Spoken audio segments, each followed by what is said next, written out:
Gara-gara ucapan kakek Abian, sampai naik ke atas kamar, Ken jadi kepikiran.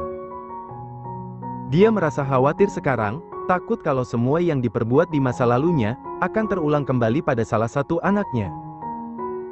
Mau menyesal pun rasanya sudah tidak ada gunanya. Ken menghela nafas panjang, mencoba untuk tenang. Dia tidak mau wajah murungnya membuat Zoya jadi ikut-ikutan berpikir keras tentang masa depan anak-anak mereka. Biarlah semua itu berjalan sebagaimana garisnya. Ken kembali membuka pintu kamar baby ABCDE. Terlihat di sana Zoya sedang berbaring, sementara pucuk dadanya masih saja menempel di mulut baby A. Pria tampan itu melangkahkan kaki ke arah ranjang, sebelum duduk Ken mengarahkan pandangannya pada semua babysitter. Kalian makanlah dulu, mumpung anak-anak sedang tidur. Kalian bisa makan secara bergantian. Semua wanita itu pun mengangguk, patuh pada perintah Ken. 3 orang keluar lebih dulu. Sementara yang 2 tetap tinggal untuk menjaga keempat bayi yang terlelap di box masing-masing. Ken duduk tepat di belakang punggung Zoya, lalu menaruh nampan di atas nakas. Dia merasa bersalah karena sudah bicara sembarangan, padahal Zoya dengan sukarela mengurus anak mereka sampai terlihat kelelahan. Zoya masih berada dalam posisinya. Ken tahu Zoya masih kesal. Pria itu mengusap-usap kembali surai hitam milik istrinya, dan meninggalkan kecupan di sana. Sayang, aku minta maaf. Maaf kalau perkataanku menyakitimu. Ken sedikit membungkukkan badan, membuat dirinya ikut berbaring di samping tubuh Zoya, sementara satu tangan kekarnya melingkar di pinggang ramping wanita itu. Ayo makan dulu, aku tidak mau kamu sakit, ucap Ken seraya melesakkan wajahnya di ceruk leher Zoya.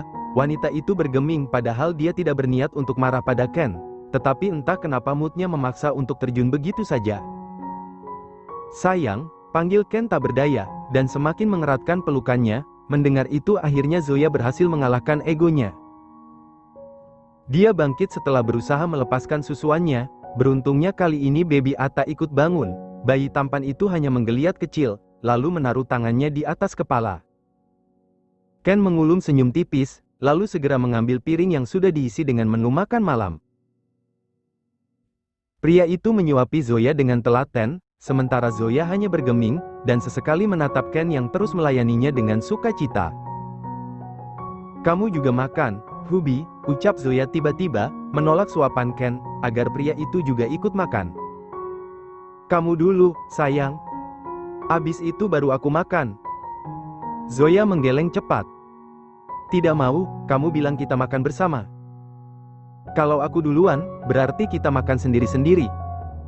Ken bisa merasakan bahwa Zoya sedang mati-matian menahan egonya, agar mereka berhenti marah-marah. Pria itu mengulum senyum, lalu mengusap satu sisi wajah Zoya. Baiklah, aku makan. Tapi Mommy jangan marah-marah lagi ya, Dedi tidak suka. Zoya pun mengangguk sambil berusaha untuk tersenyum. Ken meraih tangan Zoya lalu menempelkannya di pipi. Beri aku bukti, kalau Mommy sudah tidak marah. Zoya mengernyit. Ken semakin memberi kode dengan mengecup telapak tangan wanita itu. Zoya mencebikkan bibirnya, lalu dengan cepat Ken mematuk bibir itu. Wah, benar, ternyata Mommy sudah tidak marah. Ish, Dedi. Zoya mencubit perut Ken, merasa malu kalau Ken sudah menggodanya. Dan pria itu hanya bisa terkekeh, suka kalau Zoya sudah menunjukkan pipinya yang memerah. Dedi mencintai Mommy. Mommy mencintai Dedi tidak? Tanya Ken dengan tatapan menggoda. Cih, kalau tidak cinta mana mungkin anak kita sudah 5. Mendengar itu, Ken semakin terkekeh keras, merasa gemas dengan jawaban Zoya. Ken mendekatkan wajahnya, mengecupi bibir istrinya dengan kecupan kecil-kecil tetapi terasa sangat banyak. Keduanya hanyut, hingga lupa, kalau ada 2 babysitter di pojok sana, yang sedang melihat kelakuan mereka. Sabar, sabar. Gumam mereka dalam hati, sambil mengusap dada. Akhirnya malam itu Ken dan Zoya tidur di kamar si kembar. Bayi-bayi kecil itu berjejer di atas ranjang, dan pastinya baby A berada di dekat Zoya, sementara L yang paling ujung menggeliat dalam pelukan Ken. Para babysitter menempati kamar sebelah, mereka tidak butuh 2 atau 3 kamar, karena satu kamar saja sudah cukup untuk mereka berlima. Dari tempatnya, Ken mengulurkan tangan, menggapai puncak kepala Zoya dan mengusapnya pelan. Wanita itu mengangkat kepala, hingga pandangan mereka bertemu. Ken mengulum senyum tipis. Tidurlah, sayang. Dan untuk kalian para baby, jangan ganggu Mommy, Mommy mau tidur.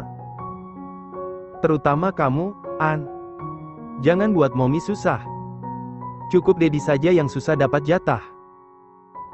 Daddy, rengek Zoya, mendengar kalimat terakhir Ken. Pria tampan itu terkekeh, tangan kekar Ken turun dan bermuara di pipi Zoya. Just kidding, baby. Malam ini aku akan mengalah, ujar Ken, mengusap bibir Zoya sambil menatap wanita yang sangat dicintainya itu dengan penuh damba. Pipi Zoya seketika memerah. Dia mengangguk lalu menangkap punggung tangan Ken, sementara pria itu langsung melayangkan kaki kanannya, hingga bertengger di kedua Zoya. Kita pelukan kaki saja malam ini, ucap Ken, membuat Zoya terkekeh kecil. Suaminya ini memang selalu bisa meredam rasa kesalnya. Bahkan kalau Zoya sadar, Ken itu sebenarnya selalu mengalah. Kalau mengingat itu semua, terkadang Zoya merasa bersalah. Ia merasa tidak bisa menjadi ibu sekaligus istri yang baik. Namun, Ken selalu meyakinkan istrinya itu, bahwa tidak akan pernah ada wanita lain, yang mengisi hati Ken selain Zoya seorang. You are number one, and the last. Ken yang merasa pegal karena tangannya terulur memanjang, akhirnya menarik diri, dia dan Zoya hanya saling pandang. Ken tidak akan tidur, sebelum istrinya terlelap lebih dulu. Sebuah senyum kecil menjadi penutup malam ini, Zoya mulai masuk ke alam bawah sadar.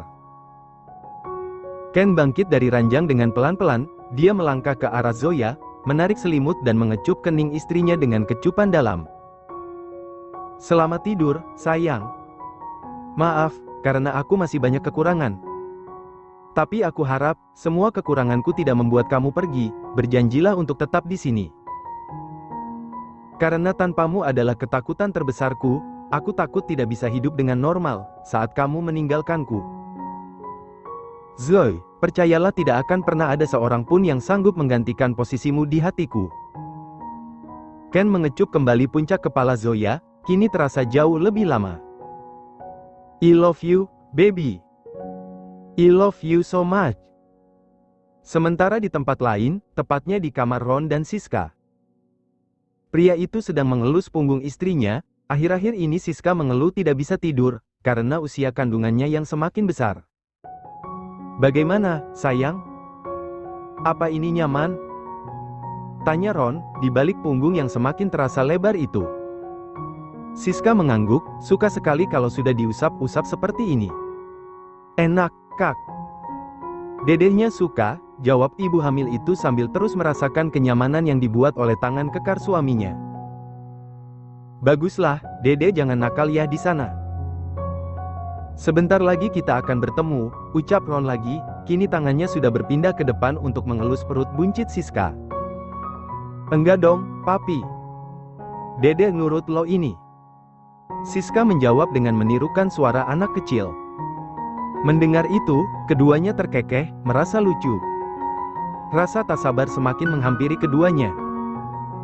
Ron melesakkan wajahnya di ceruk leher Siska, sementara tangannya tak berhenti bergerak, semakin naik hingga bermuara di puncak gunung Himalaya. Kita buat jalan lahir yuk, sayang, celetuk Ron, membuat Siska langsung mengangkat kedua alisnya. Jalan lahir? Pakai apa, Kak? Loh, kemarin memangnya kamu tidak dengar dokter menyarankan apa? Siska semakin mengerit. Saran apa? Yang mana? Sayang, dokter kemarin bilang, berhubungan di saat kandunganmu sudah besar itu bagus, biar dedeknya mudah keluar, jelas Ron. Siska mencoba mengingat-ingat. Kemarin dokter kandungannya memang menyarankan seperti itu. Aku juga dengar dari Zoya katanya kalau sudah melahirkan, suami minum ASI juga, memang iya ya, Kak? Tanya Siska, kini dia sudah membalikan badan, menghadap suaminya. Ron tersenyum kecil, dia mengangguk cepat membenarkan pertanyaan Siska. Tentu saja, kan aku juga butuh asupan tenaga. Kalau tidak nanti aku tidak semangat bekerja. Siska mengangguk-angguk tanda mengerti, sementara Ron terkekeh kecil. Kenapa mudah sekali membodoh-bodohi wanita satu ini? Dia jadi gemas sendiri. Sekarang saatnya membuat jalan raya untuk si kecil, kita kerja Rodi malam ini. Hari berlalu sangat cepat. Siang itu Ron mendapat telepon dari ibu mertuanya. Wanita parubaya itu memberitahu Ron, bahwa istrinya akan segera melahirkan. Mendengar itu Ron langsung bergerak gelisah. Dia mematikan panggilan sang mertua dengan terburu-buru dan segera masuk ke ruangan Ken. "Tuan," panggil Ron dengan nafas terengah-engah, wajahnya pucat pasi dengan keringat dingin yang sudah menyapa. "Ada apa, Ron? Apa ada sesuatu yang terjadi?" tanya Ken dengan kening mengerut. "Maaf, Tuan. Sepertinya saya harus pulang cepat. Istri saya akan melahirkan, jadi saya harus menemaninya," jelas Ron dengan cepat. Kakinya sudah tidak sabar ingin melangkah, sebab rasanya begitu lama menunggu Ken bicara. "Kalau begitu pulanglah, bawa mobilku saja." "Hati-hati, Ron, tetap utamakan keselamatan. Karena ada bayi kecil yang menunggu kehadiranmu," ucap Ken sambil menepuk bahu kekar Ron. Pria tampan itu mengulum senyum. Di balik sifat gila Ken, bosnya itu tetaplah pengertian. Salah satu alasan yang membuat Ron bertahan dan terus mengabdi pada keluarga Tan. Ron mengangguk patuh, dia akan mengingat semua pesan Ken. Dan akhirnya setelah mendapat izin, Ron segera berlari keluar. Dia mengemudikan mobil itu menuju rumah sakit, di mana Siska berada. Semoga saja keadaan istri dan anaknya baik-baik saja.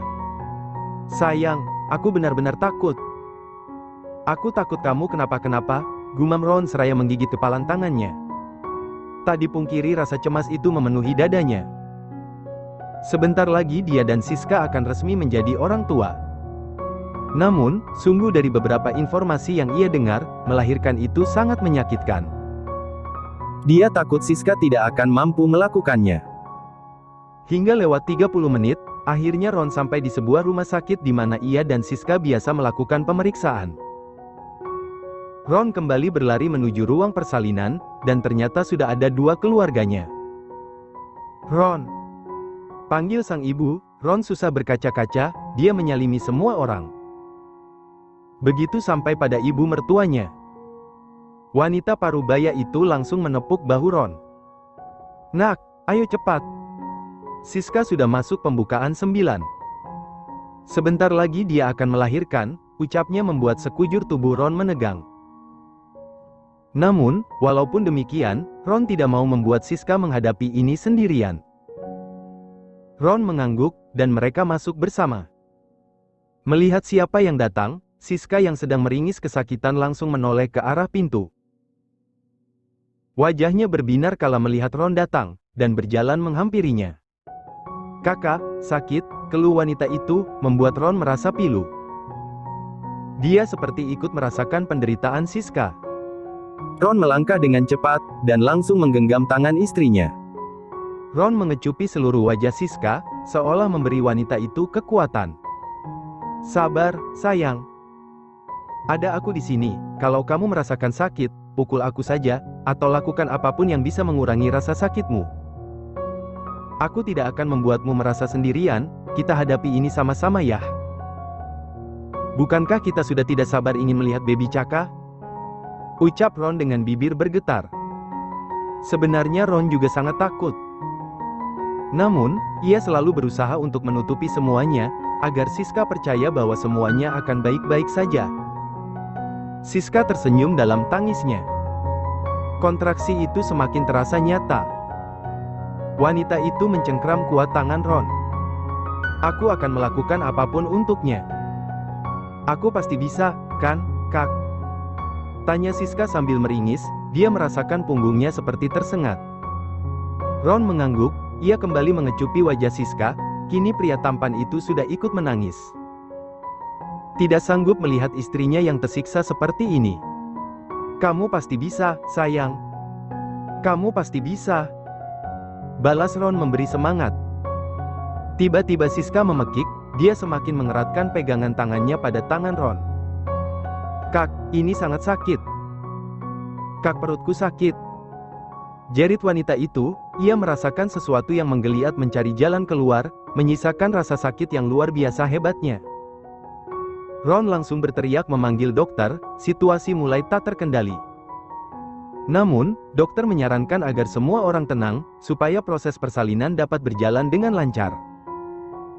Dokter memberi aba-aba, sementara Siska menarik nafas dalam-dalam dan mengikuti semua instruksi dari dokter tersebut.